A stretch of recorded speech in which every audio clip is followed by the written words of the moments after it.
कल हमने रोग समझा था, रोग क्या होता है, रोग के प्रकार समझा था, और उसके साथ आज हम समझेंगे कि मानव में सामान्य रोग कौन कौन से होते हैं। तो हेडिंग बना लेंगे, मानव में सामान्य रोग, मतलब कॉमन डिसीज इन ह्यूमन। ठीक है, ऐसे कौन से रोग हैं जो मानव में सामान्य है, मतलब कभी ना कभी किसी को हुआ होगा। ठीक है, इसके पहले हम क्या समझेंगे ना कि ये रोग उत्पन्न कौन करते हैं। ठीक है, रोग उत्पन्न करने वाले जीवों को हम कहते क्या है, तो सबसे पहले वो समझ लेते हैं। तो हेडिंग हम क्या बना लेंगे, हेडिंग बना लेंगे रोग जनक।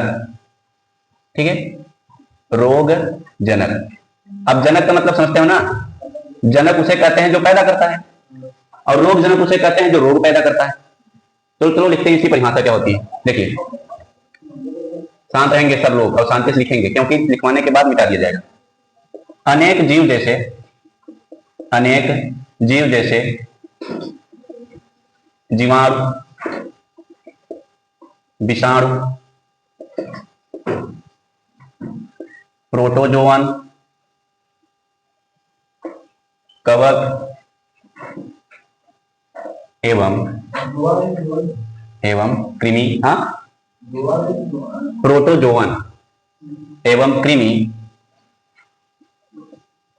मनुष्य में रोग उत्पन्न करते हैं।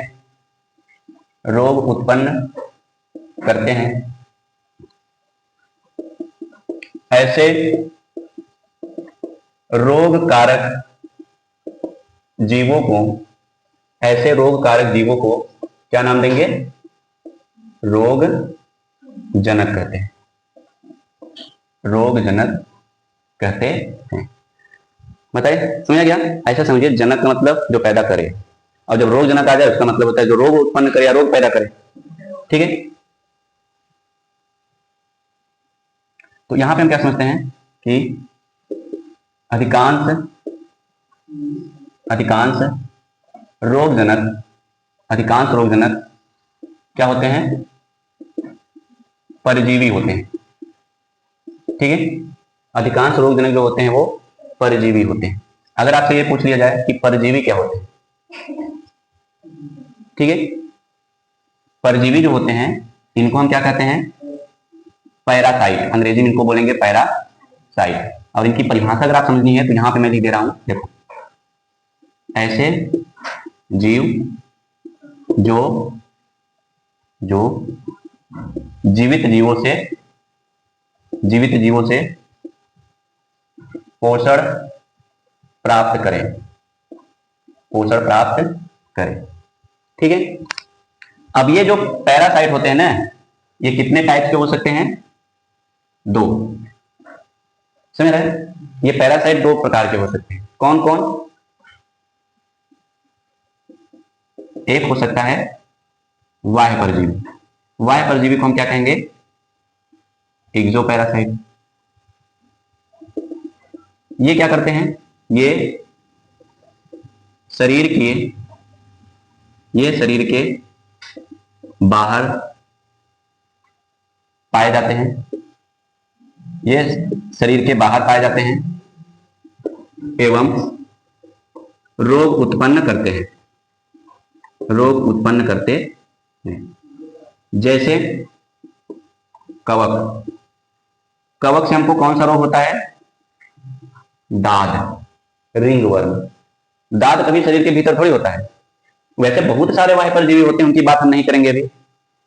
ठीक है, जैसे जोंक बाह्य परजीवी, लेकिन उससे रोग उत्पन्न नहीं होता है। तो अभी हम रोग जो उत्पन्न करेंगे उन्हीं की बात करेंगे। कवक हमारे शरीर के ऊपर ही तो होता है, स्किन में होता है। अगर बाह्य परजीवी पहला प्रकार हो गया, और दूसरा प्रकार हम क्या लिख सकते हैं, अंतः परजीवी। अब आप ही लोग बताइए कि अंतः परजीवी को हम अंग्रेजी में क्या बोलेंगे, इंडोपैरासाइट। क्या कहेंगे, इंडोपैरासाइट। इसका मतलब अगर ये शरीर के बाहर पाए जाते हैं एवं रोग उत्पन्न करते हैं, तो ये क्या करेंगे, ये शरीर के भीतर रहकर क्या करते हैं, रोग उत्पन्न करते हैं। ये शरीर के भीतर रहकर रोग उत्पन्न करते हैं। ठीक है, अब इसमें जैसे में क्या जाएगा, इसमें जैसे में आ जाएगा जीवाणु। ये शरीर के बाहर रहेंगे तो कुछ भी नहीं कर सकते, क्योंकि हमारे पास प्रोटेक्टिव लेयर है स्किन, ये उसको भेद नहीं पाएंगे। घाव हो गया, नाक या मुंह हो गया, उसके बाद हमारे शरीर में प्रवेश कर गया तो कर गए, अगर ये बाहर रहेंगे तो नहीं कुछ कर पाएंगे। इसके बाद क्या हो सकते हैं, विषाणु। ठीक है, विषाणु हो गया, विषाणु मतलब वायरस। अगला क्या हो सकता है हमारे पास, कृमि, कृमि हो गया। और क्या हो सकता है कृमि के बाद, प्रोटोजोवन हो गया। प्रोटोजोआ भी बोल सकते हो, प्रोटोजोवन, जो प्रोटोजोआ में पाए जाते हैं उन्हें हम प्रोटोजोवन कहते हैं। तो ये हो सकते हैं। तो ये हमारे होते हैं अंतः परजीवी, यानी शरीर के भीतर रहकर रोग उत्पन्न करते हैं। इसमें कोई समस्या है नहीं। ठीक है, तो आगे हम समझते हैं। सबसे पहले हम क्या समझेंगे, इसमें हम जीवाणु जनित रोगों के बारे में समझेंगे। ठीक है, तो हेडिंग बना लेंगे हम,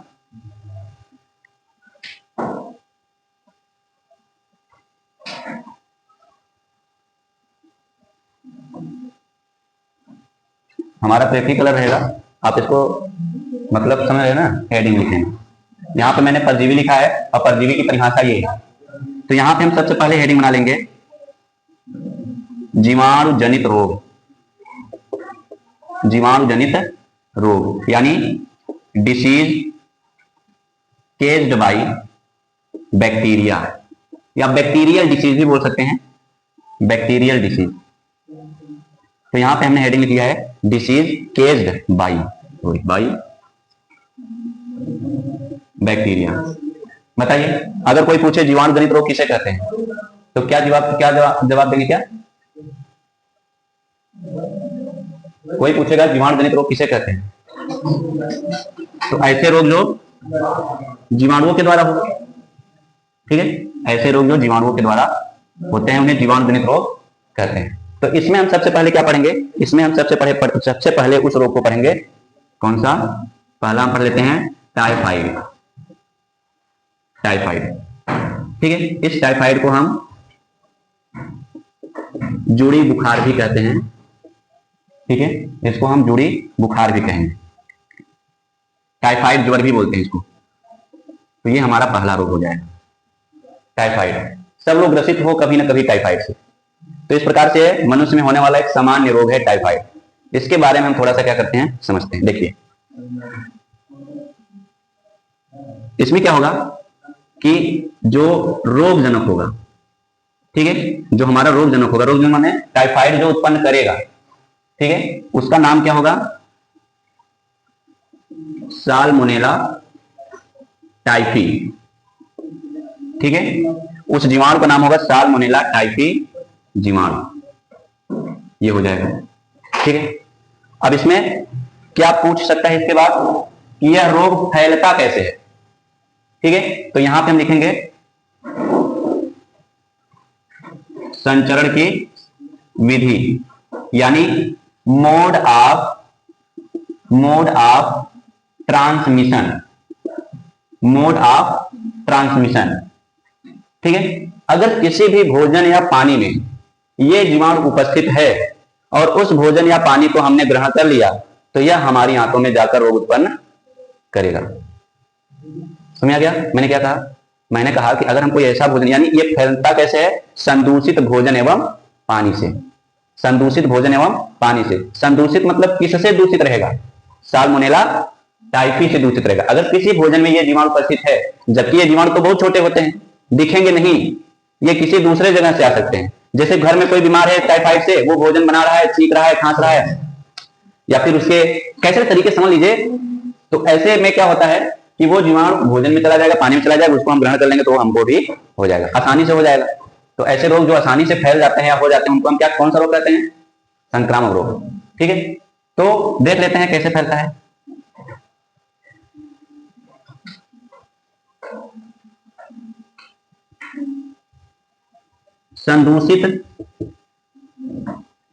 संदूषित भोजन एवं पानी, संदूषित भोजन एवं पानी ग्रहण करने से ये जीवाणु हमारी आंतों में पहुंचकर रोग उत्पन्न करते हैं। बताइए, इसमें कोई समस्या है यहां तक अभी? ठीक है। और हम जीवाणु हमारी हाथों में पहुंचकर रोग उत्पन्न करते हैं और रक्त के माध्यम से अन्य अंगों में भी पहुंच जाते हैं, अन्य अंगों में भी पहुंच जाते हैं। ठीक है। तो इसमें हमारा पहला जो था कि इसमें हम रोगजनक क्या होगा, साल्मोनेला टाइफी जीवाणु। संचरण की विधि क्या होगी, मोड ऑफ ट्रांसमिशन, यानी संदूषित भोजन एवं पानी ग्रहण करने से ये जीवाणु हमारी आंतों में पहुंचकर रोग उत्पन्न करते हैं, और आंतों में पहुंच गए तो ये ब्लड में भी ज्यादा चले जाएंगे। ठीक है। और रक्त के माध्यम से ये हमारे अन्य अंगों में भी क्या होते हैं, पहुंच जाते हैं। अब ये हमारे शरीर में पहुंच गए और हमें हो गया, तो हम कैसे पहचानेंगे कि हमको टाइफाइड हुआ है? आंतों,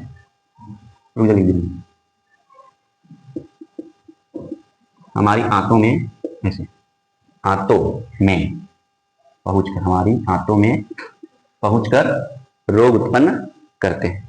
ठीक है। अब इसमें हम क्या समझ लेते हैं, लक्षण। लक्षण को हम अंग्रेजी में सिम्पटम्स कहेंगे। अगर ये रोग हो गया तो हमें कौन कौन से लक्षण उत्पन्न हो सकते हैं, क्या लक्षण देखने को मिल सकता है, तो आइए हम इसको समझ लेते हैं। सबसे पहला इसमें लक्षण क्या होगा हमारा, कि लगातार उच्च ज्वर बना रहेगा। उच्च ज्वर मतलब कितना, 39 डिग्री सेल्सियस से 40 डिग्री सेल्सियस तक बना रहेगा। ठीक है। यानी फीवर, ज्वर माने क्या होता है, फीवर या बुखार। लगातार ज्यादा बुखार रहेगा 39 से 40 डिग्री सेल्सियस। इसको फ़ारेनहाइट में बदल दोगे तो ये 100 पार कर जाएगा, समझ रहे हैं। फिर उसके बाद दूसरा लक्षण यहां पे देख लेते हैं। दूसरा क्या होगा कि दूसरा कमजोरी। जब ये रोग हो जाएगा तो शरीर कमजोरी महसूस करेगा, यानी कमजोर महसूस करोगे आप। जब भी बुखार होता है तो कभी भी कमजोरी महसूस होती है। तीसरा क्या हो जाएगा, कब्ज। कब्ज भी हो सकता है। कब्ज माने, हाँ, कब्ज माने गला सूखना। कफ नहीं बोल रहे हैं, कब्ज बोल रहे हैं। कब्ज जब मल नहीं उतरता है, समझ रहे हो ना, वो उसे बोलते हैं कब्ज। ठीक है। चौथा पॉइंट क्या समझ लेते हैं, सिर दर्द भी रहेगा, याद रखना, सिर दर्द भी रहेगा। ठीक। उसके साथ साथ पेट में पीड़ा, पेट यानी जहां अमाशय है, अमाशयी पीड़ा रहेगा, अमाशयी पीड़ा। याद रखना, छोटे छोटे पॉइंट हैं जो लक्षण उत्पन्न करते हैं ना, जो लक्षण उत्पन्न होते हैं। लगातार उच्च ज्वर बना रहेगा, कमजोरी रहेगी, कब्ज होगा, सिर दर्द रहेगा, अमाशयी पीड़ा यानी अमाशय में यानी पेट में दर्द रहेगा। ठीक। उसके साथ साथ क्या होगा, भूख भी नहीं लगेगी। ठीक है। यानी भूख न लगना, भूख न लगना। ठीक, ये चीजें हो सकती हैं। सही। और सातवां बेहद इंपॉर्टेंट, कि आंतों से हमारे ब्लड में प्रवेश करते हैं, अगर इनकी संख्या बहुत ज्यादा बढ़ गई तो आंतों में छेद कर देंगे, जिसकी वजह से मृत्यु भी हो सकती है। तो इसको हल्के में नहीं ले सकते। तो फिर खोल दो थोड़ा, तो इसको हम हल्के में ले ही नहीं सकते, समझ रहे इतना। तो क्या रखें, सातवां याद रखना है कि गंभीर मामलों में आंतों में छेद हो सकता है, छेद हो सकता है। ठीक है। और मृत्यु भी हो सकती है, मृत्यु भी हो सकती है, मृत्यु भी हो सकती है। ठीक है। तो ये चीजें इसमें है, ये लक्षण हमने समझा। इसके बाद कुछ पॉइंट्स और हम समझते हैं इसमें, कि इसका चेकअप करवाते हैं तो फिर मतलब क्या होगा उसके बाद। तो यहाँ पे ये समझिए, इसमें कहीं कोई समस्या है तो भी पूछ सकते हैं। ठीक है। ये चीजें होती हैं इसमें।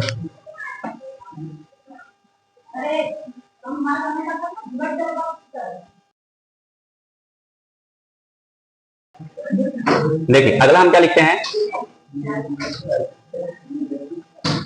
सुरक्षा एवं नियंत्रण। सुरक्षा एवं नियंत्रण। देखिए इसमें क्या करना है कि अगर ऐसे लक्षण जो अभी लिखवाया गया, ऐसे लक्षण उत्पन्न हो रहे हैं तो आपको अपने ब्लड का टेस्ट करवाना होता है, ठीक है, ब्लड का टेस्ट है। तो जिस टेस्ट को हम करते हैं तो उसको हम क्या कहते हैं, जैसे लिख लेंगे नीचे,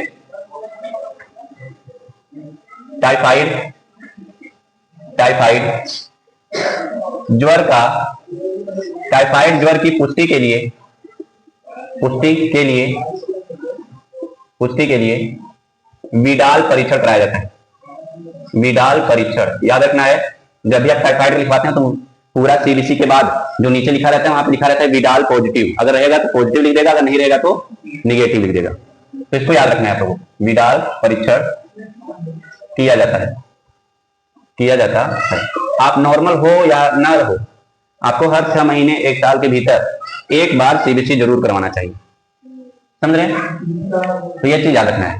अब इसमें एक नोट पॉइंट समझते हैं, कंप्लीट ब्लड काउंट, जो खुनवा नहीं चेक करवाते उसी को हम, मतलब हम नहीं, डॉक्टर लोग क्या बोलते हैं, सीबीसी बोलते हैं, कंप्लीट ब्लड काउंट। काउंट माने गिनती, ब्लड माने रक्त, और कंप्लीट माने पूरा, यानी आरबीसी, डब्ल्यूबीसी, प्लेटलेट, सबका काउंट बताता है। जो खून चेक करवाते वही है सीबीसी, बस टेक्निकल यूज किया गया। टेक्निकल क्या है, कंप्लीट ब्लड काउंट है, रोज से बोलो कंप्लीट ब्लड काउंट। जब भी जाओ चेकअप करवाने बोलो सीबीसी करवाना है। अब जब कहोगे खून चेक करवाना है तो कहेंगे हमारा अनपढ़ गवार, अब तुम पढ़े लिखे हो। जब बोलोगे सीबीसी करवाना है तो डॉक्टर समझे पढ़ा लिखा तो सीबीसी का मतलब होता है कंप्लीट ब्लड काउंट।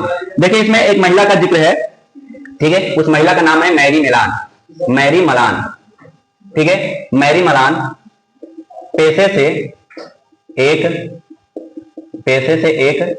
रसोइया थी। रसोइया मतलब समझ रहे हैं, कुक, खाना बनाने वाली, पेशे से थी, ठीक है। इसका उपनाम क्या है, इसका उपनाम है टाइफाइड मैरी, टाइफाइड मैरी, ठीक है। जैसे हर किसी का उपनाम नहीं रख देते घर वाले, ठीक है, प्यार से भले चाहे जो भी स्कूल का नाम हो, लेकिन घर वाले प्यार से कुछ और ही बुलाते हैं। हाँ, हमारा नाम कृष्णा है। अब देखो मैरी मेलान तो उसका नाम था जो उसके आधार कार्ड में होगा, वैसे आधार कार्ड में केवल भारतीयों का ही होता है, विदेशी है। मैरी मेलान पेशे से, यानी उसका पेशा था रसोई, यानी खाना बनाना और खिलाना, ठीक है। इसका उपनाम टाइफाइड मैरी, ठीक है, टाइफाइड मैरी, जो कई वर्षों तक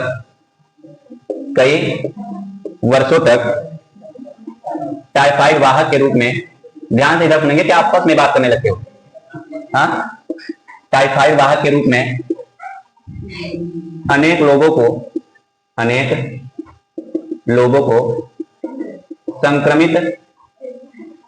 को संक्रमित करती रही है,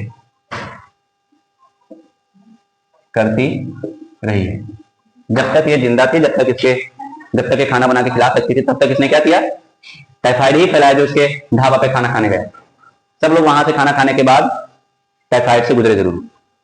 तो ये चीजें इसमें ध्यान रखना जरूरी है। बाकी आप समझ के काम करिए। और इसका सुरक्षा नियंत्रण मतलब ये होता है कि समय समय पर आपको ज्वर हो रहा है, सिर दर्द हो रहा है, माथे में पीड़ा हो रही है, तो आप ब्लड टेस्ट करवा लीजिए। उसमें कह दीजिए कि हमारा क्या बोलते हैं, विडाल परीक्षण कर दीजिए, ठीक है। वही सीबीसी करवाइए और उसमें विडाल परीक्षण अपने आप पता चल जाएगा, ठीक है। मतलब करवाना पड़ता है थोड़ा सा, अगर हमारे ब्लड में वो जीवाणु है तो पता चल जाएगा। समझा कितना? अब इसके बाद हम कौन सा रोग पढ़ लेते हैं, दूसरा रोग पढ़ते हैं, ठीक है। दूसरे रोग का नाम क्या है, न्यूमोनिया, ठीक है। न्यूमोनिया, न्यूमोनिया को हम क्या कहते हैं, फुफ्फुसदाह, ठीक है, फुफ्फुसदाह कहते हैं। क्या हुआ, यानी इसमें क्या होता है, इस रोग में फेफड़े में पानी भर जाता है, फेफड़ों की कोशिकाओं में क्या होता है, पानी भर जाता है। न्यूमोनिया क्या हुआ भाई, न्यूमोनिया। देखो न्यूमोनिया का स्टार्ट टी से होगा, टी से, लेकिन न्यूमोनिया नहीं बोलेंगे, न्यूमोनिया बोलेंगे, ठीक है। अब इसमें हम पहला क्या लिख लेंगे, रोगजनक, ठीक है।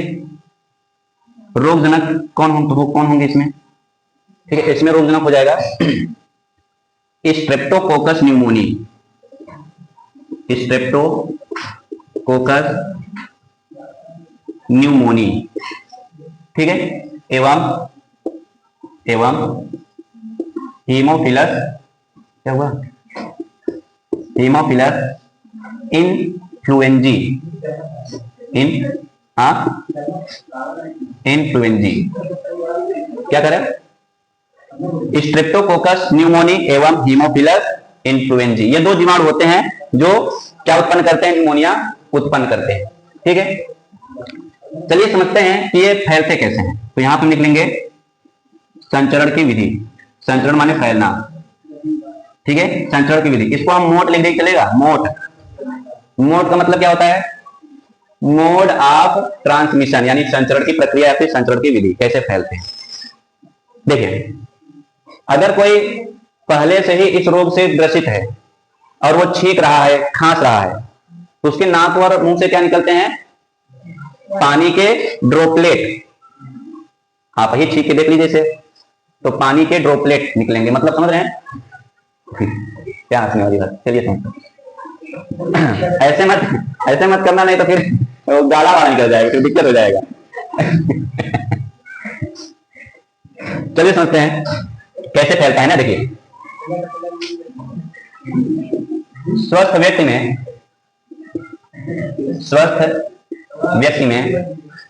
यह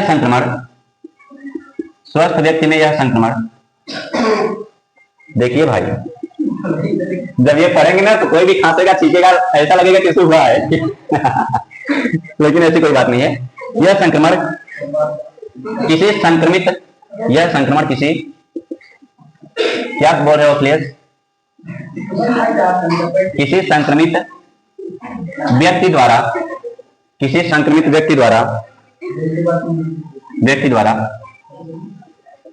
छोड़े गए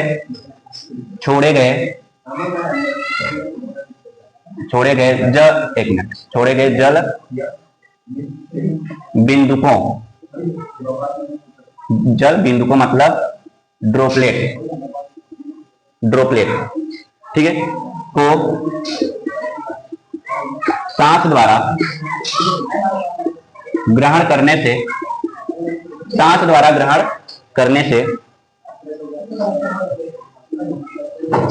होता है। सांस द्वारा ग्रहण करने से होता है। या और कैसे फैल सकता है? या संक्रमित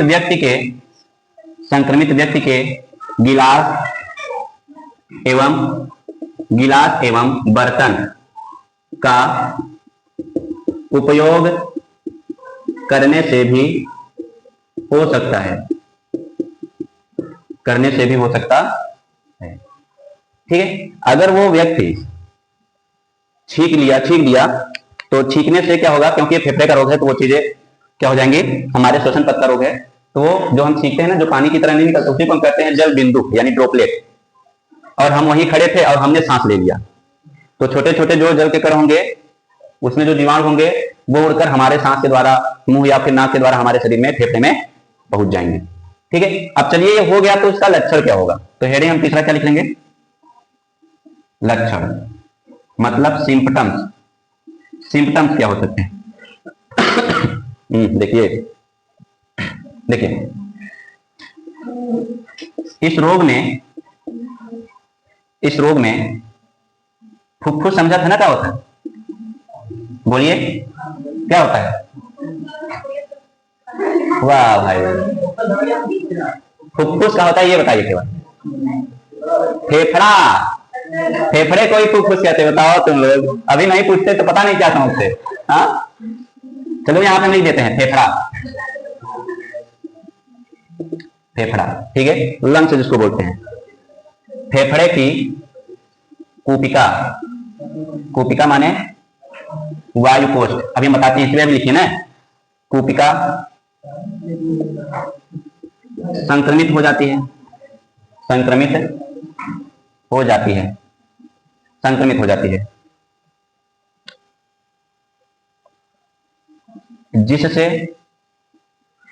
जिससे कूपिका को हम एक और नाम देते हैं, चलो लिख देते हैं एल्वियोलाई, जिससे कूपिका में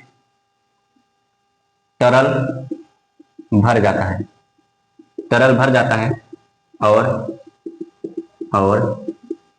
सांस लेने में कठिनाई होती है। सांस लेने में कठिनाई होती है। पहला तो हो जाएगा कि सांस लेने में समस्या उत्पन्न हो जाएगी कि हम सांस सही से नहीं ले पाएंगे। जैसे दमा के रोगी होते हैं वैसे ही हो जाएंगे ना, कि सांस लेना क्यों नहीं लेंगे, अभी हम उसको फिगर के माध्यम से समझाते हैं। पहले सारा लक्षण हम लिख लेते हैं। इसके साथ इसमें क्या हो सकता है, आपको ज्वर हो सकता है। ज्वर माने बुखार हो सकता है, ठीक है। ज्वर का मतलब गर्मी भी होता है, गर्म शरीर गर्म हो जाए ना तो ज्वर होता है। ठिठुरन समझा था, ठिठुरन, ठिठुरन मतलब ठंड लगना। अगर ये हो जाएगा तो गर्मी में भी आपको गर्मी में भी आपको ठंड लगेगी, तो उसको कहते हैं ठिठुरन, ठीक है। उसके साथ क्या हो सकता है, खांसी भी आ सकती है, क्योंकि फेफड़े का रोग है ना। जब सांस लेने में कठिनाई होगी तो खांसी भी आती है, तो खांसी भी आ सकता है, ठीक। सिर दर्द, खांसी आएगी तो भाई सिर दर्द ना हो, ये तो हो नहीं सकता, सिर दर्द होगा। इसके साथ साथ बलगम, बलगम को हम लोग क्या बोलते हैं, कफ, क्या बोलते हैं, कफ, COUGH, कफ। बलगम आना, बलगम का आना यानी बलगम आने लगेगा, ठीक है। वही इसलिए को ही कहते हैं, तो ये चीज होता है। ये तो इसमें ये हो गया, ये लक्षण उत्पन्न हो सकते हैं इसमें, लेकिन इसमें भी गंभीर स्थिति आती है, ठीक है। तो इसमें गंभीर स्थिति क्या आती है, गंभीर मामलों में ओठ बोलते हैं, होठ ना, होठ एवं नाखून, होठ एवं नाखूनों के रंग धूसर मतलब नॉर्मल, अभी आप नाखूनों का रंग देखेंगे नॉर्मल है, धूसर है, धूसर से कैसा हो जाएगा, नीला हो जाता है, मतलब समझिए, अगर हमारे होठ और नाखून के रंग धूसर से नीला हो गए तो समझ लीजिए सीरियस कंडीशन है, तब इसमें मृत्यु भी हो सकती है। सीरियस का मतलब क्या, कि भाई गंभीर स्थिति है, इसमें मृत्यु का होने का चांस ज्यादा रहता है, तो ये इसमें हो गया है। इसमें अगर आप सुरक्षा और नियंत्रण के बारे में देखेंगे तो क्या करेंगे, इसमें नॉर्मल चीज है कि आप उस संक्रमित व्यक्ति के पास न जाए, समझ रहे हैं।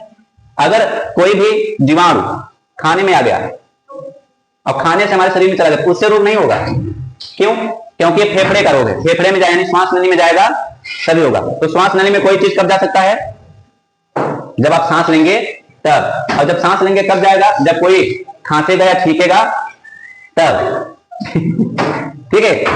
अब जो खांस छींक रहा है, जो नहीं कुछ तो हुआ हो, ठीक है। सामान्य जुकाम में भी ऐसा होता है, तो लिख लीजिए तुरंत फटाक से इसको। अच्छा हाँ, समझा देते हैं एक बार, समझिए पहले। देखिए इसमें कोई दिक्कत नहीं है कि कैसे फैलता है। कोई संक्रमित व्यक्ति खांसेगा छींकेगा तो उसके अंदर से जो जल बिंदु निकलते हैं, जो पानी जैसा कुछ निकलता है, और वहां पे कोई स्वस्थ व्यक्ति था, उसने सांस ले लिया तो उसके अंदर चला गया, तो ये रोग हो जाएगा, कोई दिक्कत इसमें। लक्षण में क्या बताया गया, इस रोग में फुफ्फुस की, देखो फिर बात क्या करे, अरे 12 में पहुंचे हो। इस रोग में फुफ्फुस यानी फेफड़े की कूपिका, अब किसी को फेफड़ा ही नहीं पता था, मतलब फुफ्फुस ही। अब समझिए मैं बना रहा हूं ध्यान से, ठीक है। वलयाकार होती हैं, इनको हम श्वास नली कहते हैं, ठीक है, श्वास नाल कहते हैं, श्वास नाल कहेंगे, और इनको हम कहते हैं श्वसनी, ठीक है। अब ये क्या होंगे, श्वसनी, और यहां पे हमारा क्या होगा, फेफड़ा, समझा गया, ये फेफड़ा हो गया, समझा गया।